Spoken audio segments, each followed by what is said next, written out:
What's up, summoners? Welcome back to another ProGuides Wild Rift video. I'm Kangas, and today I'm showing you some of our analysts' most underrated picks for this patch. The meta's pretty stale right now with a lot of the same picks over and over again, so we're hoping to help out by showing you some of the champs that, if played correctly, can still pop off. So hit that sub button, and let's get right into it. With the changes to Dr. Mundo, he fell kind of out of favor after stomping thanks to the new Sunfire Aegis. Replacing him now is Jarvan IV. As a champion, he doesn't really suffer from being overly complicated. His kit's rather simple but effective, and anyone, including you, can easily add him to their champ pool. Jarvan's playstyle feels very similar to Vi, and he can be a really annoying gank machine. More than that, his clear is super healthy and also not that slow. To become said gank machine, all you have to do is plan ahead on how you can reliably kill your opponent and which lane to go for. For that, you have to be familiar with his third spell and its reactivation. In the PC variant of League of Legends, Jarvan has to aim his first ability on his Demacian standard in order to drag himself to it. Compared to that in Wild Rift, the reactivation of his third ability will do the same automatically in the mobile version. The very first time I played Jarvan, I actually didn't know about that one, and it felt really clunky until I learned how to do it properly. But after being told about it, it got really easy really fast. But for now, let's talk about that planning aspect for ganks. Who is the enemy champion that you're trying to gank, and what can they do to survive? Taking that into account will leave you to a number of possible angles that you want to approach from. Straight up running at the enemy might work sometimes, but only in a few select situations. So to increase your efficiency and kill potential, you want to gank from an angle where the enemy least expects it. Not only that, but you also want to keep your combo until the enemy target flashes away. This is relatively easy, especially when you're ganking the enemy laner from behind. Simply walking up to them will usually force the vital cooldowns, and briefly after, then you can seal the deal with your remaining spells. Even when you're going into the later stages of the game, Jarvan will still provide value for the team. For one, he can jump straight into the enemy team, clumping them up and providing easy target practice for his teammates. Otherwise, you can also just look for picks when he spots an overextended enemy. Regardless of what choice he makes, he'll still soak up a ton of damage over the course of a fight, which allows his carries to dish out the damage that they need for a victory. And before we continue with the video, you gotta make sure to check out our Discord through the description below.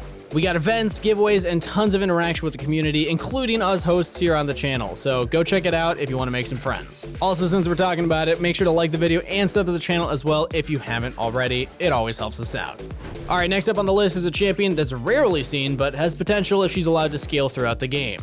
In lane, Sona feels great against enchanters and provides a lot of sustain and poke, but her main issue is her limited mana pool, which forces her to itemize towards an Archangel Staff just to make sure that she's not running out of mana anytime soon. For her abilities, there's something that is mostly overlooked but very important to her kit. Power Chord is her passive ability, and that grants different enchantments depending on what spell she's used, and here's how it works.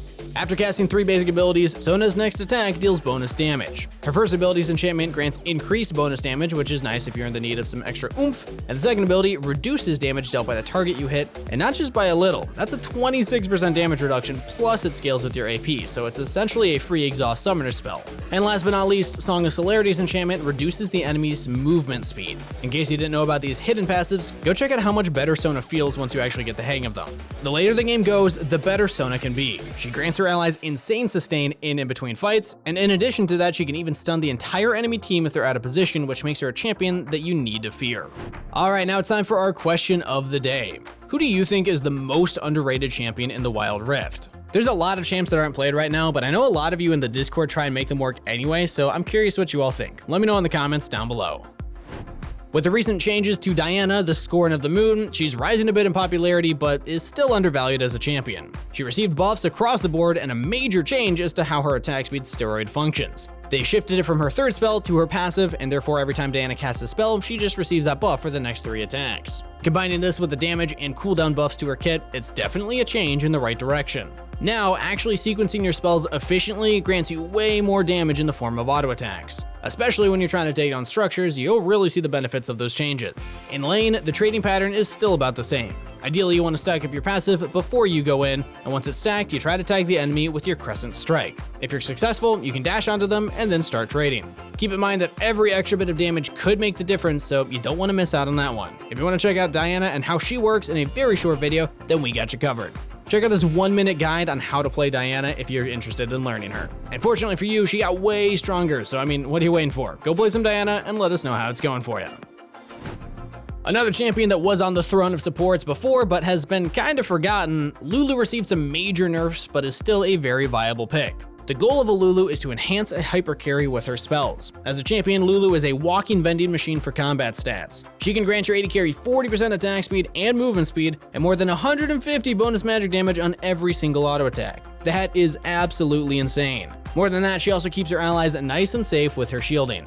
Not only that, but she can also knock up people to get a tad too close to her and her friends. Especially in clutch situations, this can come in handy, as you can stop enemies from auto-attacking if you knock them up. In League PC, Lulu is slightly different. Her second spell is not a skill shot, you just click on an enemy and press the spell. In Wild Rift though, you can place your Whimsy onto the floor and it will remain there until it's picked up by you, or an ally or an enemy. You can even extend your first ability's range by throwing your Whimsy towards your enemy. This can be very helpful if you want to cancel the enemy's back ports. In lane, you want to be as annoying as possible by poking your enemies out. Especially on level 1, you can go for some insane trades by using your third ability and then some auto attacks. You hurt a lot as an enchanter in the early game, so you should not underestimate the pressure you can put on the enemy laners. With that said, your primary job is to keep your hyper carry safe. Don't forget that if you shield an ally, your picks will attach to them. So if you're shielding somebody that isn't your hyper carry, you're denying that bonus damage on hit. Taking into account how much damage Pix actually does might end up being the difference between a victory and a loss.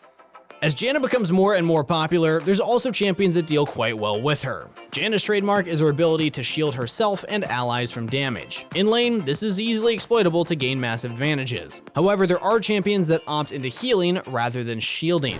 Nami is one of those champions, and loves aggression to a similar level that Janna does. And don't get me wrong, enchanters are lane bullies and need to be played aggressively if possible. Allowing the enemy to get away scot-free when you're stronger than them level 1 is a grave mistake. It's very important to play your advantages. By doing so, you'll grant yourself and your allies a lead that can snowball into a victory. For laning, Nami wants to play with an aggressive champion, as her goal is to simply decimate her opponents. Nami is best played from ahead and feels really unfair from that position, but how do you get to that position in most of your games? Well, for that, you have to take laning principles into account. Spacing properly in the lane and avoiding dangerous situations are keys to success. To identify situations correctly, you have to look at the enemy champions and ask yourself, why and how are they dangerous for me? Let's take Alistar for an example. Level 1, he can't really do anything to you, and even on level 2, he can only combo you once. Thinking about this, your goal level 1 should mainly consist of dealing as much damage as possible to him. With that, his level 2 engage will be weakened and you'll be allowed to extend your lead in lane. On level 3, after he's gained access to all of his core abilities, you have to start being a bit more careful. Not only is he able to combo you now, but he's also able to lock you in place once again thanks to his third ability. Lots of Alistar players don't know that engaging on level 2 is usually the bad play and doesn't reward you that frequently. Level 3 engages, on the other hand, are way more consistent and therefore usually the better play. You'll always be presented with opportunities that require a change of plans, but you have to be able to spot them. Consequently, Nami's is to brutally harass the enemy champions and sustain herself and her ally to snowball the lane. As the game goes on though, Nami moves into more of a peeling position. Similar to her laning phase, she aims to sustain her allies in between fights, as well as peeling off enemy champions. Another thing Nami can do is engaging. Once in a blue moon, you'll actually find yourself in a situation where you're coming from a flank, and there's this one beautiful opportunity to knock up and slow the entire enemy team. With this CC, your team might just be able to quickly take care of them, and you'll be rewarded with a victory screen soon after. Yeah, there's one thing that you have to keep in mind, Nami is still very squishy and dies incredibly fast when you're found out of position. So be aware of this happening so it doesn't happen to you. And last but not least on the list comes Lux. This is a rather exotic pick that is trying to support her team by providing massive shields, crowd control, and insane burst damage. With that champion, you'll find yourself in a situation where you may very well be the reason that you instantly win a game. Thanks to her first ability, she's able to bind up to 2 targets and snare them for a short duration. Even without items, her entire combo is going to hurt, and it might even one-shot a squishy carry. But don't worry, if the targets happen to survive, you also have 4 other allies you can rely on to take them down. In lane, your primary job is to poke the enemy and potentially set up a kill with exactly that first ability. More than that, you're also able to mitigate damage with smart usage of your second ability. Especially in teamfights, this can come in clutch as you're able to shield your entire team. With a few items, you can easily shield everyone for more than 400 damage, which is roughly what a locket does later on. Another neat feature is the ability to check objectives with your laser. This is especially useful in situations where it's too dangerous to face check, but it will probably require some practice to get used to this pick. You have to actively look for opportunities to carry and take it upon yourself to create them if necessary. More than that, every single cooldown of yours is super impactful, so use them wisely. But with that said, go give her a try and put some practice in. So there you have it, some underrated picks that you can start trying out in your own games. When stale metas come along, which they do, think of it as an opportunity to experiment with stuff that nobody else is trying. You never know, maybe you'll shape the next meta. Anyway, thanks for watching everybody. Make sure to like the video and sub to the channel if you enjoyed the video. That's it for today, so best of luck on the Rift. Stay hydrated, and I'll see you next time.